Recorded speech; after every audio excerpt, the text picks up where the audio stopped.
Hey everybody, welcome back. I have to start this video out by saying thank you so much for everybody who is watching and liking and subscribing and commenting on my videos. You guys have tripled my subscribers since the first of the year, and today is the 7th, and I'm just blown away by how many people are interested in our story, and you by far are totally part of our story, and we would not be doing this without you. So thank you so much for just love and support and all the knowledge that you're putting in the comments. I am truly grateful for each and every one of you. In today's video, we're going to do something really fun. We're going to clean the basement. It is our grow space, so we've got to get that coordinated and cleaned out and organized because we're going to start Lisianthus next weekend. That's on our list, 1/14, next Saturday. So we've got to get everything in the basement in order, and I'll show you what I have, how I've set it up. We're going to do something a little bit different this year. We're going to probably put up plastic on the walls. I saw Nicole from Flower Hill Farm do this, and the reason why I thought that I should try this and change it up a little bit in our grow room this year is because last year we had some crazy temperature swings in our basement that I really didn't know was happening until it was a little bit too late. I started noticing that my plants were dying or they weren't germinating, and I thought it was something that I was doing, but it turns out the temperature in our basement was swinging from 68 or 69 during the day when we were home and had the heat on, and then when we turned the heat down at night, it was getting really cold in the basement, probably 62 or 60. So we were seeing these huge temperature swings, and the plants weren't liking it, and they started to damp off, and you would pull out these little seedlings and they would have no roots or nothing would germinate at all. So we're trying to stabilize the atmosphere in that particular part of our basement by hopefully putting up some plastic, and then we are going to use a space heater again, set it to a certain temp, and that should also maintain a certain level of humidity. I hope that we are a lot more successful in the first couple months when we realized that things were dying off and we couldn't get anything to germinate, and we put a space heater in. It did help somewhat, but we were still experiencing some of those swings. So let's go down and do that and get the grow room set up. Stick around for the end. I'm going to unbox 2 things that have come in the mail that will help complete the grow room. So yeah, let's do it.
Okay, so it's the next day and we've finished the grow room. We have 4 racks done. I've got 4 shelves that can each hold 4 trays. So I've got 16 spaces available to start seeds. I think all my Lisianthus and all the eucalyptus are gonna take up the entire rack. So let's go open up the 2 packages that I got in the mail, and they'll put the finishing touches on our grow room. Can you guess what they are? Let's see.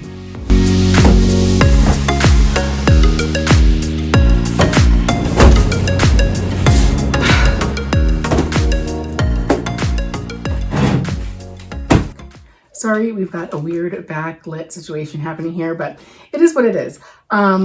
These are a couple more than 2 boxes, but actually it's only 2 products. I'm going to start with the product up here because I don't know if you can read this, but it does say Bootstrap Farmer. And if you are from the growing world, then you probably know what's in these boxes. I'm going to start with this top one. If you guys have grown Lisianthus, which I tried last year and we had major issues with damping off and nothing survived. But if you have at least attempted growing Lisianthus, you might know that they are a little bit of a mat hog, a heat mat hog. So in here, hopefully, are 4 48-inch heat mats. I got the 4-foot long heat mats because that is how long our grow racks are. So, oh gosh, I thought this was kind of like, I didn't know if it was real or not. The internet lies. Remember, the internet lies. So I didn't know if this was a gimmick. I did pay $100, which $25 a mat is pretty standard, but usually for the small mats, not the big ones. So I don't know if this was a scam or not, but they look legit. Oh, and here's the cord. Yay! I think these might work. That's amazing. So I've got 4 of these 4-foot long heat mats that are going to go on these 4 racks here. Yay! I'm so excited. On to the plug trays and the bottom trays. So this was actually quite an investment. I want to say with taxes, shipping was free. With taxes, this was a little bit over $900. I'll show you what that all comprises of, but they do have a high durability. They should last for a really, really long time. And I was happy to make this investment, if I'm honest, because of how much I messed it up last year. If you don't know what I'm talking about, I'll try to link my 15 lessons learned as a first-year flower farmer in the description box below. But anyways, I ended up spending a lot of money on products that just, at the end of the day, didn't fit together. They weren't produced by the same manufacturer and they weren't sold by the same company. I know in the Bootstrap Farmer, I'm getting a great product. I think they're highly reputable and they are known for building a really good product. So,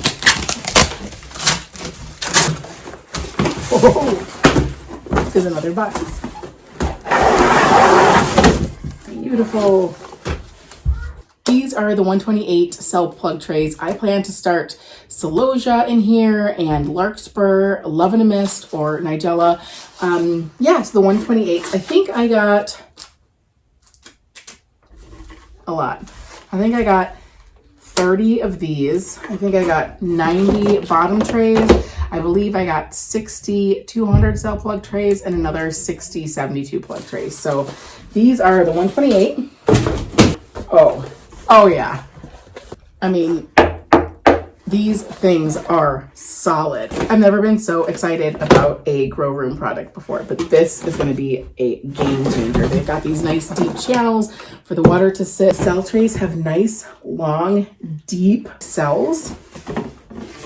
This is amazing. Okay, although I haven't used these yet, so far 10 out of 10, like, would recommend. Just, I can tell the durability is going to be incredible, and I am so relieved to have a product that I know is going to last.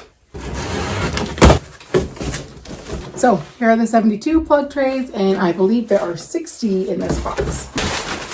Okay, and these are the 200 cell plug trays. We'll probably be doing things like grasses, we'll do Lisianthus for sure, and other really super small seeds, foxglove, things like that. So these will come in handy for those. I am just loving the depth of these cell trays. I just really love it. There's plenty of room for the roots to grow nice and deep, and I just think they're going to be really great. I want to answer a few questions that you may have. First, why am I using plastic instead of soil blocking? And I am going to be soil blocking. I do have the soil blocking kit. I have the 3/4 of an inch by 3/4 of an inch, and I have the 2-inch soil block. So I probably will be doing sweet peas and things of that nature in the soil blocks. Our plan for the future, however, for our farm is to scale up to eventually be farming anywhere from 1.5 acres to 2.5 acres. And it just doesn't seem feasible to me right now to soil block tens of thousands of soil blocks. I just don't see myself doing that. So looking into the future, looking ahead, knowing that this is our long-term plan, making the investment now while we're starting our flower farm seems to make the most sense. The second question that you may have is, what am I gonna do with all of the other trays and cell plug trays that I got last year? Well, I'm saving the bottom trays because I'm planning on starting all of my ranunculus and all of my anemones in there. I know that there is like the big debate about whether or not to pre-sprout. And because of my success with pre-sprouting, that's what I plan on doing. Those do take up quite a bit of tray space. And so I'm going to save those older trays for that purpose. I have a bunch of 72 and I have some 128s. I'm actually going to give those to my sister-in-law. She gardens on a much smaller scale, but I think that she'll be able to find plenty of use for them. She may have to go order some different size trays and be a little bit more particular if she's going to try to use those trays to bottom water, but I have full confidence in her that she will be able to use them, and I think she'll be super grateful. She loves to be out in the garden. She helped me a lot last year. She came and deadheaded for me, and she helped with one of the weddings I did last year. I think she'll be really thrilled to receive a whole stack of cell trays. So that's it, guys. We are making progress. I'm going to throw the heat mats on this rack behind me, and I am going to get all of my new cell trays put up and away and ready to start Lisianthus next week. I will bring you footage of that and I'll show you how I do it. I don't think it's anything different than anyone else does it, but sometimes people enjoy watching those types of videos, and I'll refresh your memories on what I'm growing in terms of the varieties of Lisianthus. And it's also kind of fun because they are the first seeds of 2023. I also have been getting requests to do like an origin story. I guess I haven't really talked about who I am and why I decided to become a flower farmer. So I will do that in a couple of videos from now. But until then, thank you so much for hanging out with me today, and we'll see you later. Oh, and really quickly, someone suggested that I also order domes, and I will need more, but the ones that I currently have, the classic low profile, I guess, humidity dome does fit, and so does my 7.5-inch propagation dome. So I have to order more, but I can at least get started. Is there any comparison? I mean, come on. I'm so excited to use these.